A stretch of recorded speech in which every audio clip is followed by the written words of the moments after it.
New York City Mayor Mr. Eric Adams is guest of RAMPA TV. Hello, Mr. Mayor. Thank you. It's good to be here. Thank you so much for hosting us and also Polish American community here at Gracie Mansion for the second time. And because of you agreed to have this event. Why was it important for you to host Polish American community? I think that what we've learned in the city, the success of New York is not dependent on just those who are American born or those who have deep roots in this country. Our success is based on the great mosaic, as David Dinkins used to state. When you look around at the bridges, such as the Kosciuszko Bridge, when you look at the contribution that the Polish community has made to the city, we wanted to be clear that you are welcome here at Gracie Mansion as we throw the Polish Heritage event. This is the second year, first time, as we raise your flag, as we just participate in the culture of the Polish community. And I think it's just imperative that we embrace all the cultures that make the city great. And I know you have a relationship with Polish community dating many, many years. Yes. I know you know that community, hardworking, full of faith, people that are family oriented. How do you think they contribute to the identity of the city today? You know, what's fascinating is that I always state, when I look at the Polish community, they believe in family, faith, they believe in business, business entrepreneurs, they're pioneers. The green point that we know of today was not always that way. It was men and women of the Polish community who went there, inherited, kept the community safe, and most importantly, they believe in public safety. That's the prerequisite of our prosperity. And you hear that they are silently going about their lives, raising their children and families for the next generation. And you could not ask for anything more. And I want to talk now about what you just said. You were working for the last almost 4 years for next generations. Yes. Whatever you were doing, you always said that that's going to stay in New York. Yes. Your administration built over 426,000 or created new homes. Yes. I was wondering if that's enough for you. You wanted more. And of course, you said always that the more housing, the more affordable the city will become. So I want to ask you, when will the people feel that it's easier now? And what we did, we preserved, we built, and we zoned the city for 426,000 units of housing. That's an astronomical number. That is more than 12 years of Bloomberg, 8 years of de Blasio combined. We did it in 3.5 years. And when you look at each year, we broke records on how many units of housing we preserved and built in individual years. No mayor has accomplished this. We are the most pro-housing mayor in the history of the city when you look at the numbers. And you ask yourself, well, how long does it take? We have a 10-year plan, but even while we reach each year, you see that we're seeing units of housing being built. The Shea Stadium project, it took over 40 years. They call it the Valley of the Ashes. It has laid dormant, and we were able to build housing. You're seeing the housing going up right now. 1984, Flushing Airport was closed, and we let it sit dormant. I told the team, let's go out and find every available city land and build on. We're going to build hundreds of units of housing there, and that is the story over and over throughout the entire city. So people will start seeing a shovel in the ground, and they're going to start to see these housing units come online. And you always talk about affordability, how important that was to you. I was wondering, do you know how much do you have to earn now for the city to be affordable for you? And how was it when you came into the office? You know, I was looking at a report the other day, and I believe the number was about 150,000 that people said that to be able to have a comfortable living in the city. So what we must do as a city is to look and see what do we do in government to help New Yorkers. I can't decrease the cost of bread, but we can put bread back in your pockets. We put $30 billion back into the pockets of working class people. free high-speed broadband. That's $159 a month they're saving. Dropping the cost of childcare from $220 a month to less than $20 a month. That's $200 back in the pockets of New Yorkers. Paying off medical debt. Free after-school program for our young people. Free childcare. And so when you look at what we have done, we found creative ways of putting money back into the pockets of New Yorkers. You know, in New York City, no low income New Yorker pays any income tax, no income tax at all. This is real money back into the pockets of New Yorkers to deal with the national affordability issue we're facing. Mr. Mayor, public safety, that is something that you are very proud of, I think, and the numbers show that the crime is down, record numbers down, shootings down, guns, illegal guns off the streets. Again, I'm going to ask you this. Is that something that you were counting on, or you were looking for more achievements? Oh, listen, I'm never satisfied when it comes down to safety of New Yorkers, but it's clear that we did what we set out to accomplish. Lowest numbers of shootings and homicides in the recorded history of the city this year in comparison to the history of the city. You know, our subway system is the most safest it has ever been in the recorded history of the city when you take out the 2 years of COVID when no one was on the cities, on the subways. 24,000 illegal guns removed off our streets, over 130,000 illegal ghost vehicles that were committed, so many different crimes. NYCHA has a 4% decrease in crime, which has always been a place where we were dealing with public safety. And so you're seeing a safer city and a more vibrant city. Because when people feel safe, they visit the city and they go out and they enjoy the city. We had the best 12 months on Broadway in the recorded history of the city. More jobs in New York in the history of the city. More small businesses in the history of the city. I think all of this is due to public safety. It's a prerequisite to our prosperity. Some of the mayoral candidates say they would like to keep Jessica Tisch as their commissioner. What's your reaction to that? Well, you're going to see a lot of my staff being retained by whomever is the mayoral candidate, because they know how well I put together a team. And people criticize those who decided to leave or those who are not in government, but I have 320,000 employees. If you're going to look at a small number and make a determination on the success of our administration, then shame on you. Dedicated, committed employees produce for the city of New York. New York is not coming back, New York is back. I have to ask you about the Polish officers at NYPD. Officially, there is over 600. Unofficially, there is more, I'm sure, that they say they have Polish heritage. What, Mr. Mayor, would you say you did to improve NYPD? And I don't mean safety, I mean the working conditions for the police officers as a former police officer. Yes, I was very clear that we are going to, number one, pay our officers a fair salary. And they would tell you we did just that. Almost over a 90% ratification rate. When they were able to vote on their contracts, they voted.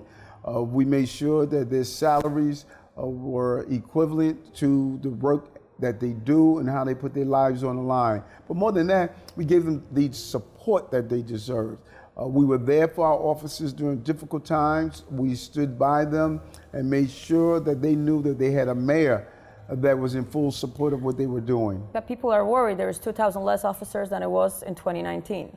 Yes, because what happens is back then you'll have these large classes and then you'll get the 20-year retirement, and officers were retiring. And there was a great deal of overtime that was made during COVID and during this year because of the demonstrations. And an officer's retirement and his pension is based on the salary that he made. So that encouraged a lot of officers to leave. But we're bringing in 4,000 new officers that are coming in. We had one of the largest classes the other day when we swore in. And so you're seeing the excitement that officers want to be, I should say civilians want to be police officers in the city again. And look at the numbers. The number of Polish officers before I took office and the number of Polish officers we have now. We're seeing a steady increase in all of the various ethnic groups. And because I want to cover a lot, I'm going to move on to a Yes. different topic now. Yes. I would say that one of the biggest accomplishments from the ethnic perspective is that you allowed ethnic communities near the city hall and you allowed media near you. And I thank you for that. Was that fulfillment of what you were thinking to do with the ethnic media? Because I'm thinking you came here with a plan. Yes. All these people are there. Let's hear from them. And now Yes. you heard from them. Yes. So after almost 4 years, was that something that surprised you? Was that something that you are happy about? And how is it going to be when you're not here? Well, when I was in Brooklyn is the most one of the most diverse boroughs in the country. And the same with Queens. Queens, I believe, has the title of being the most diverse. And people receive their communication in different ways. And during COVID, many of our communities were not receiving up-to-date information because we were just communicating on the legacy media. And I made it my position as the borough president and then later as the mayor that we were going to open the doors to the various ethnic media. You know how proud people feel when you are standing there asking questions on behalf of the Polish community. If you were not in the room, no other person was asking about the Polish community. You were asking the real questions that impact the community, and that's what I was hoping for. So when I see people from the Polish community, the Spanish speaking, the Chinese, the Haitian, and other diverse groups are in the room at City Hall asking questions, and you have a desk to share in room 9, that is a legacy that we can never go back on. That's going to stay? Yes, it is. You know what? We have there's going to be a new mayor, and that new mayor needs to understand we can't go backwards. We have to continue to move forward and ensure that we never again close the door on the various ethnic groups in the city. So because I'm here now, I'm going to ask you, Mr. Mayor, Yes. when did you make that decision to not run again? And I'm just going to ask you, did you really couldn't do it with the money you had? Because you always said you're never going to give up on New Yorkers. Never give up on New York, and even if I'm not the mayor, I'm not giving up. I'm going nowhere. I'm going to fight, number one, to keep socialism out of our city. This is a capitalist city. We're the center of capitalism in this country, and socialism, it never worked anywhere, and I don't want the policies to hurt our city. And it was the right thing to do because I don't want to put myself before the city. Number one, we didn't get our $4 million from the Campaign Finance Board. That hurt us a lot. I spent almost $8 million when I ran. You have to get your message out. The Campaign Finance Board unfairly kept that money from us. And then we looked and saw who was in the race. Zoran's support is consolidated, and they are all aligned. So if you had Curtis Sliwa, Andrew Cuomo, Eric Adams all running, we're going to split the vote. So I made the decision that it's not what I want, it's what's best for the city. So I stepped back. I'm hoping that others will make that right decision as well. So do you think Curtis Sliwa should step back? Well, I think that they should all get together. They have to make an individual decision on what they are going to do. Curtis has run many times before. He has never won. He's not trending in the level that he could win. And he doesn't have the experience to run a city this complicated. You need to have the managerial experience. Heading the Guardian Angels is not the experience that one needs. In addition to that, it's a lot of pride that the Polish community may have of having a Polish run for mayor, but you want one that has the credibility, the credentials, and the ability to win. So after what you just said about Curtis Sliwa and socialists, should the voters think that Andrew Cuomo is the one of those three that will be the closest to you as outcome of the policies come, let's say, after all you said about Andrew Cuomo? Well, I think that he has to present his case to the public and let the public know what he's going to continue to do, and this is an opportunity to do so. And when we make an announcement of who we're going to endorse, and if we're going to get involved in this race, I will let it be known officially. Okay, Mr. Mayor, so I just want to ask you at the end. Yes. I asked you some good things, proudest moment. What disappointed you? People. There were people who were part of volunteers who did some things that really disappointed me. And it tarnished my legacy in the city. I never broke a law, I never did anything wrong. But there were people who I am really disappointed in their action based on what I read, particularly in the indictment that was handed down. There was nothing in that indictment that showed I did something wrong. There was actions of others that I believe after trying to be free from their actions, I became their scapegoat, and it disappointed me. You know, they were volunteers, and I think they did things that were inappropriate. And you know, you learn from life. You don't reach the age of 65 without having moments of reflection and saying that you wish you would have done things differently. But I've always served the city, and I've always put the city in front of my own personal ambition. But you know, people have disappointed me in the last 3.5 years.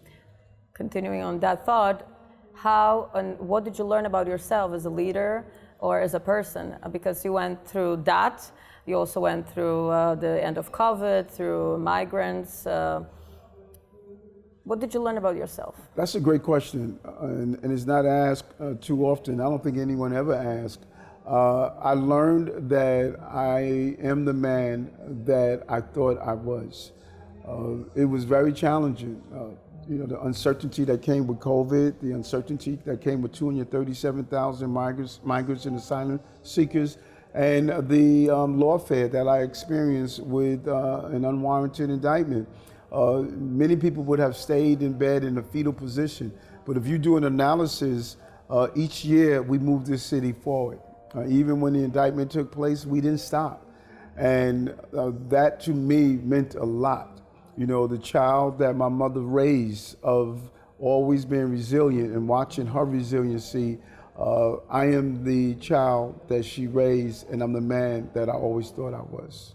Thank you. And I want to ask you, this election is coming. It will impact you because you're going to stay in New York City? Yes, I am. We have I have many offers. People have looked at what I did in New York, and they want me to help in other countries and other cities in America. And I'm looking forward to the next step on this journey. We're going to learn. Yes. When? We don't know yet, right? RAMPA will be first. Mr. Mayor, I will hold you accountable to that, actually, if we can. Yes, yes. Mr. Mayor, at the end, yes. What would like the 110th Mayor of New York City to say to people, because that's probably our farewell interview, as you as a mayor. Yes, yes. So what would you like, the message that you would like to leave the voters with? This is the greatest city on the globe. Only two types of Americans. Those who live in New York and those who wish they could. We're one of the lucky ones. It's a privilege to be here in the city and to be able to watch the city continue to evolve. This is one of the most, if not the most resilient place, not because of our tall buildings, not because of Broadway, not because of the fancy museum, because of the people. We're made up of the best stuff on earth. We're New Yorkers. So you consider yourself a winner after this, everything that happened? Think about it for a moment. You know how many people wanted to be mayor in the history of the city? There were only 110 of us that reached that level. I'm 110. That's success. Mayor Eric Adams was Radio RAMPA guest. Thank you so much. Thank you.